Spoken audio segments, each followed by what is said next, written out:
Recently, I was watching one of my favorite YouTube channels, Dark of All Trades, and he did a response to one of those questions for atheists videos.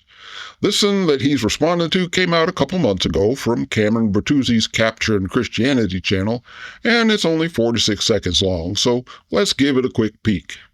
All right, I've got 3 more questions for atheists. Here is number 1. Do you believe that our beliefs ought to be proportioned to the evidence? So should we only really believe something if we've got evidence in favor of it? Number 2 is, if we could verify that some miracle actually occurred, would that give us a reason to think that God exists? And again, this is contingent on whether or not we could actually verify that the miracle happened. All right, number 3, and this is my final question. If you're an atheist that cares about truth and thinks that we should proportion our beliefs to the evidence, but then you also think that we've got this unique way to verify whether or not God exists through studying miracles, how many of the millions of miracle reports throughout history have you actually deeply investigated? And that looks kind of interesting. I think I'm going to dive on in and give my own take on it.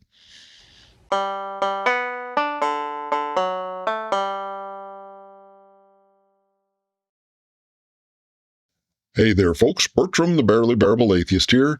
Let's take these questions one at a time. Question 1. Quote, do you believe that our beliefs ought to be proportioned to the evidence? End quote.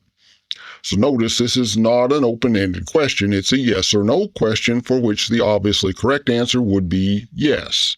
And this question ain't really specific or universal to atheists per se, but more a question that you'd ask of a skeptic, at least if you's expecting an answer yes every time. Because not all atheists is necessarily going to agree with this one. There's atheists out there who believe in spiritual insight and reincarnation and supernatural stuff. They don't believe in any particular God, and folks like that might say that our beliefs should be proportioned to our enlightenment or some such. So no, not all atheists will answer yes, but a skeptic oughta. More precisely, a skeptic ought to answer that, yes, our beliefs ought to be proportioned to the evidence as guided by reason. And notice that last part is missing from the original question. But having beliefs that's proportional to reason and evidence is what makes a skeptic a skeptic. So every skeptic ought to answer yes, with the caveat about how it needs to be both evidence and reason, not just evidence. And I want to take a minute and talk about why that is. See, truth is always going to be consistent with objective reality, which is always going to be consistent with itself. But how do we know what's the most consistent with objective reality? A full discussion would be long and complex, but I just want to highlight a couple of crucial factors here, first of which is the difference between explanation and superstition.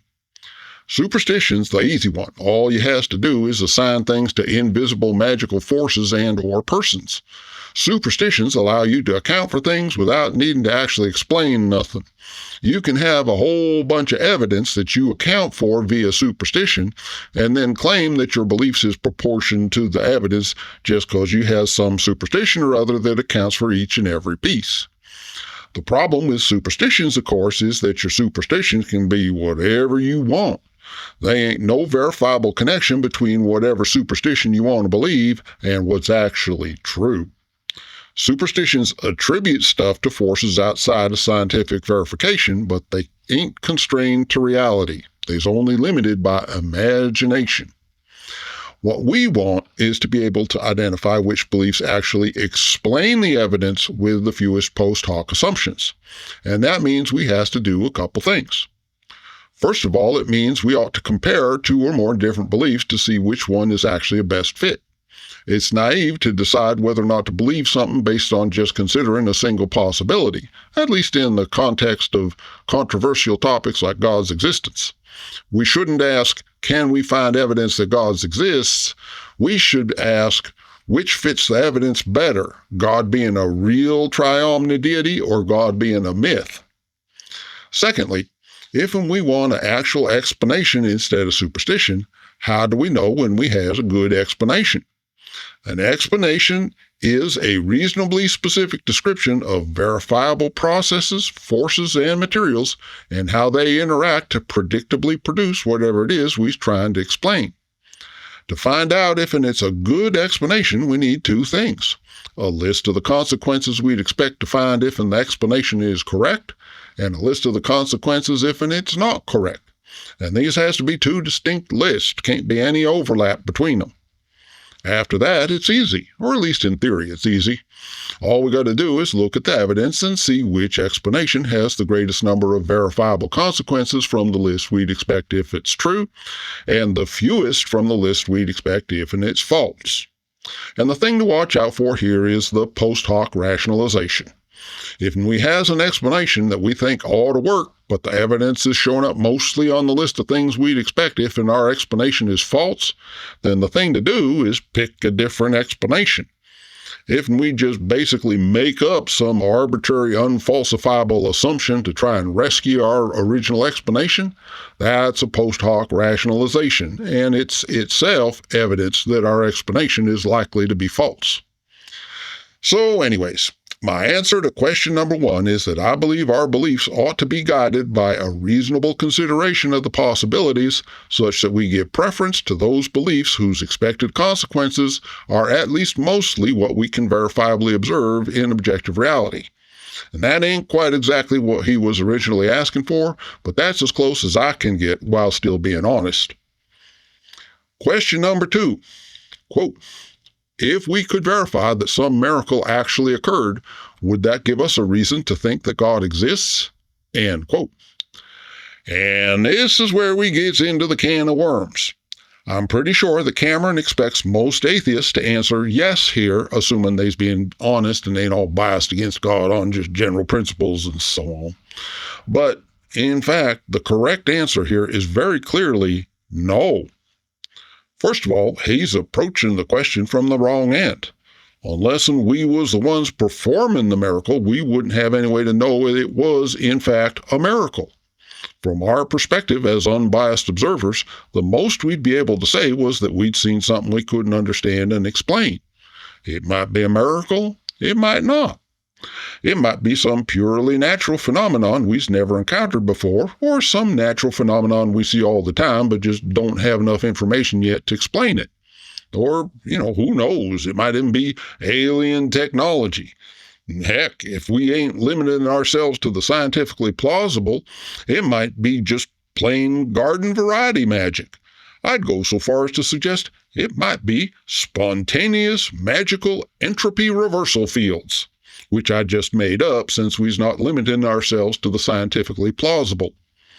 But historically, whenever we's encountered some phenomenon that we didn't understand and could not explain, it turned out to be a natural phenomenon we just didn't have enough information to truly understand at the time. So right away, according to my standards of belief, a miracle ain't going to be the best explanation, because the belief that it's just a natural phenomenon we don't understand already has more verifiable evidence that's consistent with it. It gets even worse when we consider reports of so-called miracles. If someone claims to have witnessed a miracle, they could be any number of possible explanations: an actual miracle, a magical non-deity, a smurf. But there's additional possibilities too. They might be lying. They might be mistaken. They might be deluded. They might have been in a large crowd of folks suffering from mass hysteria. Or someone might have been playing tricks on them. Or the story might have gotten embellished and exaggerated with the retelling. In short, there's all kinds of alternatives that's consistent with the verifiable evidence that we has in abundance. So again, by my standards of belief, at least one of the non-miraculous explanations is going to have expected consequences that's got more consistent, verifiable evidence to support it. A miracle, by definition, is something that's inconsistent with what we can verifiably observe in the real world. Because if it was consistent with the verifiable observations, then by definition it would not be a miracle. The fact that it conflicts with verifiable observations is what makes it miraculous. And by the way, you know what else conflicts with verifiable observation? Stuff that ain't true. By opening ourselves up to believing in miracles, we's opening ourselves up to believing in stuff that ain't true, because they's both defined by how they's inconsistent with verifiable observation of objective reality. And we's a heap more likely to encounter stuff that ain't true than we are to witness or hear about an actual miracle. But okay, let's forget all that and pretend it's not a problem. If and we could verify that some miracle had actually occurred, would that give us some reason to think that God exists? Well, sure it would, but that reason would be circular. In order for a genuine miracle to occur, God has to exist to perform the miracle. So just by assuming at the beginning that a miracle actually occurred, we's already assuming that God exists, and it's circular reasoning to assume that God exists in order to prove that God exists. So you might say, well, okay, but what if we define a miracle in such a way that it doesn't presume that God exists? And you can do that, of course, but now you frame the question in such a way that your quote-unquote miracle no longer necessarily implies that God exists. You've answered your own question in the negative. No, an actual miracle that does not presume God's existence would not give us a reason to think that a God necessarily exists.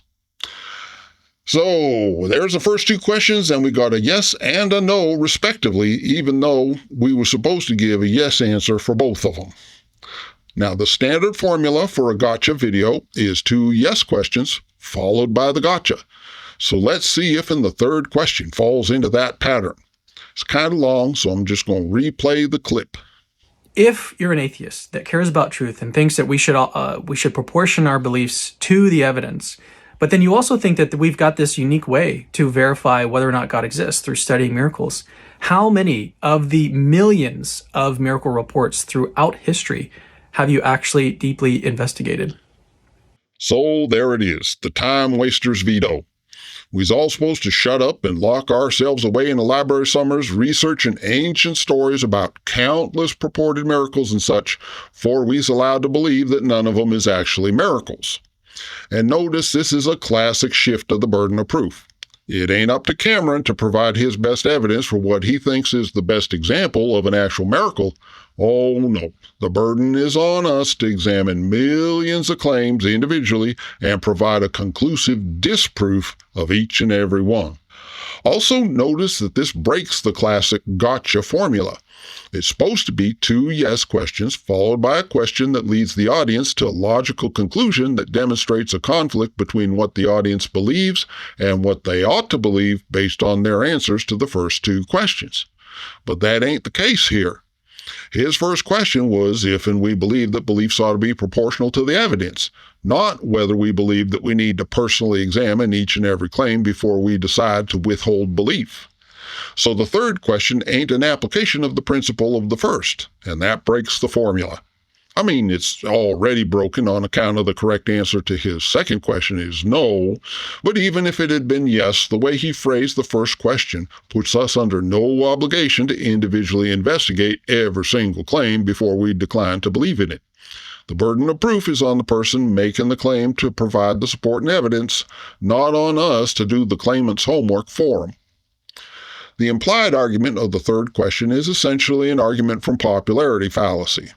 We're supposed to conclude that at least some miraculous claims must be true just because there's so many folks making claims.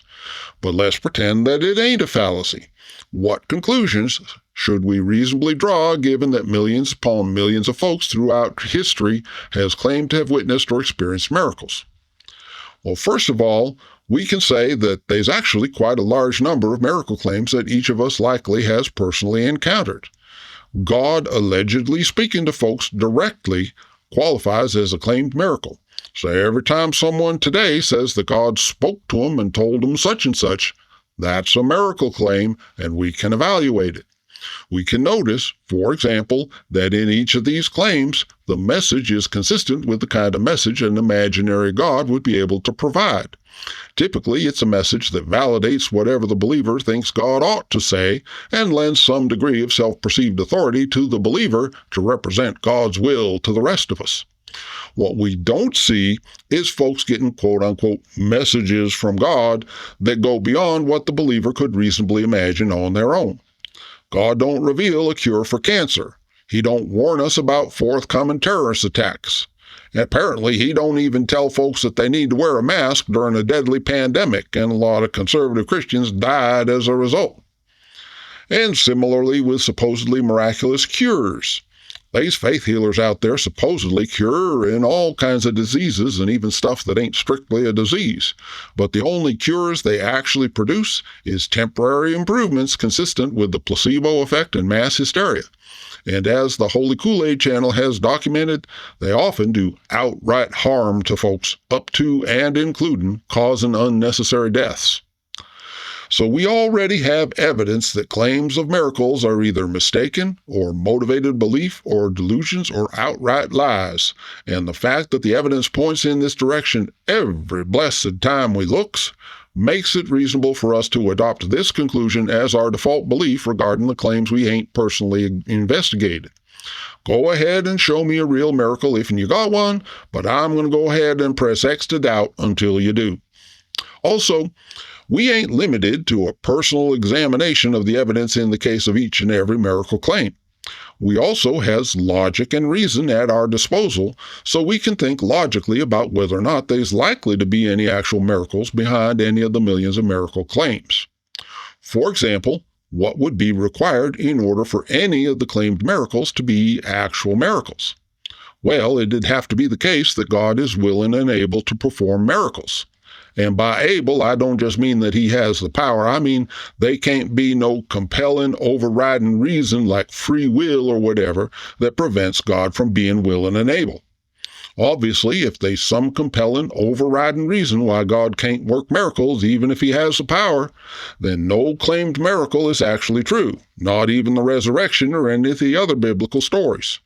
If God can't work miracles because it'd violate our free will or whatever, then all miracle claims is false.